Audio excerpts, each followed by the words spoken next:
ရေးကိုသာငဲ့ပေး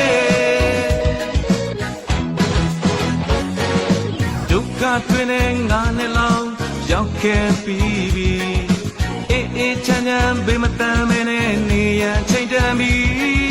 လူခွင့်ရေးစီးပွားရေးလွတ်လပ်ခွင့်ရမည်တရားဥပဒေစိုးမိုးရေး